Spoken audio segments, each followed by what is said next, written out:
بسم الله والصلاة والسلام على رسول الله. أنا أم إسلام معاكم في مطبخ أم سمسم. النهاردة يا جماعة أنا كنت قاعدة أقول لها أبو إسلام جاب لنا شوية سمك بحاري تحفة. كان في واحد مصيدهم من جنبنا وكانوا جايين بالأمانة بيتنططوا كده ما شاء الله يعني. وجابهم يعني سعرهم كان جميل وكان صحيين، هم مش كبار قوي بس بصراحة ربنا كانوا عسل عسل عسل، أحلى سمكة تاكلي. هوريكي بقى هنعمله ازاي. طبعا هنا أنا نضفته كويس وعصرت عليه ليمون وخل وحبة دقيق وسبته اتنقع حبة وبعدين صفيت من عليه المية. وطبعا ده شكله عصرت عليه ليمونتين بقى بعد ما شطفته من الميه الاخيره او محلول النقع بتاعي، وسبته بقى كده زي ما انتم شايفين. السمك صغير بس هو بحاري صاحي، كان واحد بيصطاده من عندنا وما شاء الله كان حاجه جميله قوي. النهارده بقى هنعمله مع بعض وهعرفك ازاي لو انت السمك بيلزق منك في الطاسه او بيلزق منك في اللهم صل وسلم على سيدنا محمد، بيلزق منك في الصاجه لو انت بتشوي. وهقول لك على تتبيله فراخ تحفه، اسفه تتبيله سمك تحفه تحفه. سمك مشوي حاجه جميله جميله قوي. هوريك التتبيله بتاعت السمك المقلي كمان. تعالوا بقى بصوا، ده معايا توم ومعايا مع التوم ده قرن فلفل حامي ومعايا كزبره ومعايا كمون. وطبعا دقيت الكلام ده بقى باللون بتاعنا الجميل ده بتاع زمان، سيبك بقى من الكبه والكلام ده كله، خلينا بقى في الشغل القديم. هنا طبعا انا هتبل السمك زي ما انتم شايفين بالتتبيله الجميله دي، دقيتها بالهون طبعا دلوقتي.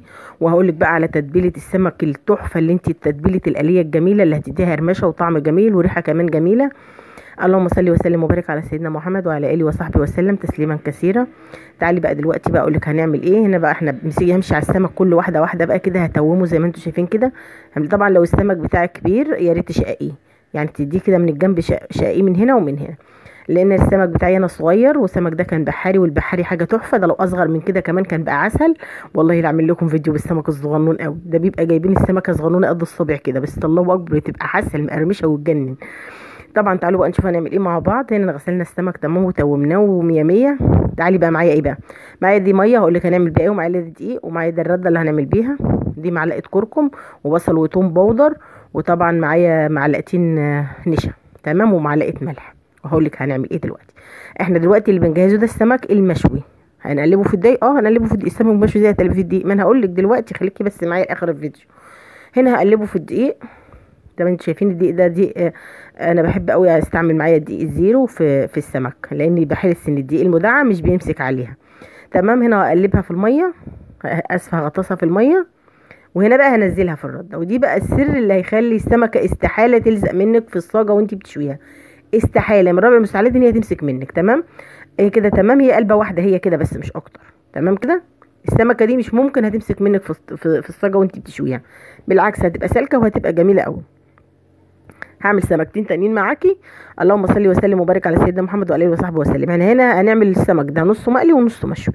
تمام. اللي حابب ياكل كده ماشي واللي حابب ياكل كده ماشي. طبعا اللهم صل وسلم وبارك على سيدنا محمد وعلى اله وصحبه وسلم. لو جديده معايا وصلت لحد هنا مشكوره، تشتركي في قناتي وتفعلي زر الجرس. هنا طبعا هشبعه جامد قوي بالرده زي ما انتم شايفين، وبقلب عليه وبدوس كده. في الوقت ده انا كنت حاطه الصاجه بتاعتي على النار وكنت معليه عليها النار عشان لازم النار تبقى سخنه جدا. لو الصاجه بتاعتك مش تحتها نار لازم هيلزق حتى لو عملتي ايه. تمام. بس بالامانه بالطريقه دي حتى لو الصاجه مش سخنه برضو عمره ما هيلزق، بس انت سخني الطاسه عشان السمكه ما تنشفش منك وتديكي نتيجه جميله. شفتوا بغطسه كده، دي ميه ما فيهاش اي حاجه، ميه بس. وهقلب في الرده بس. هي دي كل اللي انا بعمله. اقلب بقى كده وهقلب بقى كده زي ما انتم شايفين. في الوقت ده طبعا الصاجه كانت على النار ومسخناها جامد. تعالوا بقى نشوف هنعمل ايه. اللهم صل وسلم وبارك على سيدنا محمد وعلى اله وصحبه وسلم تسليما كثيرا. ده السمك بتاعنا بتاع البحري بقى، بتاع الفلاحين الصغير اللي على قده. طبعا الكيلو هنا بيبقى بتاع 20 جنيه 15 جنيه، مش قادره اقول لكم في منه ب10 كمان اقسم بالله. بس حاجه جميله يا جماعه والله العظيم، حاجه جميله يعني، حاجه ممتعه كده في اكله. تمام كده. يلا بقى تعالوا بقى نشوف هنعمل. هنا الصاجه بتاعتي على النار سخنه قوي ونزلت بقى بالسمك بتاعي زي ما انتم شايفين. تعالوا بقى عشان اقول لك احنا هنعمل ايه بقى في السمك الباقي ده. مش عارفه ايه الاخضر اللي كان في الشاشه دي، ما علينا. انا نزلت هنا بقى معلقه كركم ومعلقتين النشا ومعلقه توم وبصل بودر مخلوط على بعضيه، كل ده كله، وحبه ملح. قلبت كل الكلام ده كده، وهنا بقى هدبل بيه السمك. ده بقى اللي هي تتبيله السمك والتحفه. ولو انت بقى عايزاها مقرمشه اكتر غطسيها بقى في الميه زي ما عملت مع الرده، وارجعي قلبيها هنا تاني، ما تقلبيش بقى في رده خلاص، لان ده احنا هنقليه، ده السمك المقلي. لو انت عايزاه مقرمش اكتر هتغطسيه برضو في الميه، عندك حله الميه اهي، بس انا ما حبيتش اغطسه. لو انت بقى حباه مقرمش غطسيه بقى في حله الميه وارجعي مرتين زي ما انت شايفه كده، هيبقى جميل وتحفه كده معاكي. كده زي ما انتم شايفين. هقلب بقى كل الكلام ده. انا هنا كنت حاطه الطاسه على النار وحاطه فيها الزيت بتاعي عشان يسخن، عشان نحمر السمك معاكي. اللهم صل وسلم وبارك على سيدنا محمد وعلى اله وصحبه وسلم. لو جديده معايا يا ريت تشتركي في قناتي وتفعلي زر الجرس عشان يصلك كل جديد. لو عجبك محتواي وحبيتي تدعميني او تساعديني، شكرا جدا، الف شكر يعني. هنا طبعا الزيت بتاعي على النار. هنزل بالسمك بقى. تعالوا بقى عشان نشوف هنعمل ايه. مش عايزه اطول عليكم. افتحي السمكه كده وندخلي جواها الدقيق. بصي افتحي بطنها كده، دخلي الدقيق وفضيه تاني زي ما انت شايفه كده. دخلي الدقيق كده عشان تبقى مرمشه من جوه ومن بره، والثوم اللي انت حطيتيه في بطن السمكه ده ما يبقاش ني، تلاقيه مقرمش برده كده معاكي. تمام. تعالوا بقى نشوف هنعمل ايه. كده انا قلبت كل السمك معايا. بصوا ده المشوي، بصوا عامل ازاي، بصوا الجمال، بصوا بصوا عامل ازاي. بصوا بايديكي كده، كنت من غير سكينه اصلا كنت ممكن تقلبيه. تمام كده زي ما انتم شايفين.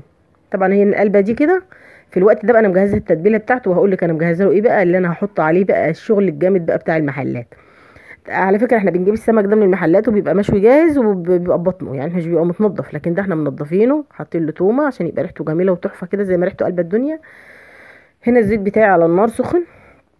هنزل بالسمك بتاعي زي ما انتم شايفين. المهم ان انت بقى اول ما تنزلي بالسمك ما تخليش النار عاليه. في المقلي لازم النار ما تبقاش عاليه قوي عشان السمكه تقرمش معاكي، ما تبقاش محموشه وقلبها ني، لا عايزاها تقرمش، فتهدي النار، ما تخليش النار شديد قوي. تمام. بس يعني ايه بعد حبه كده يعني سيبيه كده دقيقه وارجعي بقى هدي النار. تمام كده. طبعا بصوا لونه جميل ازاي، بصوا الجمال. لو اديتيه وشين بقى دقيق هيفرق جامد جامد جامد كمان. تمام زي ما انت عارفه. طبعا هنا زي ما انتم شايفين انا هقلبه. السمك البحري الخطير ده اللي قلب الدنيا، ريحته قلب الدنيا، التتبيله دي جميله جدا، جربيها بس مش هتندمي، هتعجبك قوي. هنا طبعا انا بصراحه ربنا ما بعرفش استعمل البتاعه دي، مش عارفه هي اسمها ايه، شغاله بالمعلقه، يلا مشي حالك. يضحكوا بقى عليا. اللهم صل وسلم وبارك على سيدنا محمد وعلى اله وصحبه وسلم. تعالوا بقى نروح للمشوي ونشوف اعمل ايه. هنا المشوي بتاعي تمام. انا هخرجه بقى في ايه. دي المحلول بتاعي اللي انا هخرج فيه ايه هو بقى. عباره عن معلقه تومه من الدقه اللي انا حشيت بيها السمك. تمام. وخلاص حطيت عليها ليمونتين حلوين كده، وبشرت عليها جزرايه وحبه بقدونس وحبه كزبره وحبه ملح وطبعا حبه ميه وخل، وطبعا حبه ميه وخل وشطه، ده اختياري، لو مش حابه بلاش، بس زودي كزبره شويه. هنا بقى اطلع السمك هو لسه سخن، انزله في المحلول ده عشان يشرب بقى من التتبيله الخطيره دي، ويديكي بقى الريحه الجنان والطعم الجنان بتاع بره. تمام كده. تعالوا بقى نحط بقى السمك بتاعنا اللي هو المشوي. انا قلت لك ان احنا قلينا نصه وشوينا نصه، كله في وقت واحد. طبعا الصاجه بصوا حمرا من كتر ما هي سخنه ما شاء الله. جميله. دي كانت صينيه عندي قديمه وانا استعملتها للحاجات دي. تمام كده. هنا هغطس بقى الكلام ده زي ما انتم شايفين، وهخرج بقى معاكم السمك واخلص بقى كل الكميه دي عشان انا مش عايزه اطول عليكم الفيديو وتملوا مني. طبعا لو جداد معايا يا ريت تشتركوا في قناتي وتفعلوا زر الجرس عشان يوصلكم كل جديد. بصوا هغطسه بقى كده زي ما انتم شايفين. يا رب يكون الفيديو جديد خفيف على قلبكم، يا رب يكون محتوي عاجبكم. لو عجبكم محتوي يلا بقى انزلي اشتركي وفعلي زر الجرس لو سمحتي يعني. وده السمك المقلي بتاعي كده تمام. انا هخرجه، اقلبيه مره كده ومره كده هتلاقيه تمام معاكي. هنا انا هخرج السمك ده وهخرج ده وهخلص كل الكميه بقى عشان ارجع معاكي، عشان انا مش عايزه الفيديو يطول عليكي. ما تنسوش تشتركوا قناتي وعلى زر الجرس، وما تنسوش اللايك. ده شكله طبعا. بصوا السمك المشوي تحفه ازاي، والمقلي كمان خطير. الطريقه دي عمره السمك المشوي ما هيلزق منك في الطاسه ابدا ابدا ابدا، جربيه كده عن تجربه بالامانه. طبعا زي ما انتم شايفين. يلا حبايب قلبي، اترككم في رعايه الله وامنه، والسلام عليكم ورحمه الله وبركاته.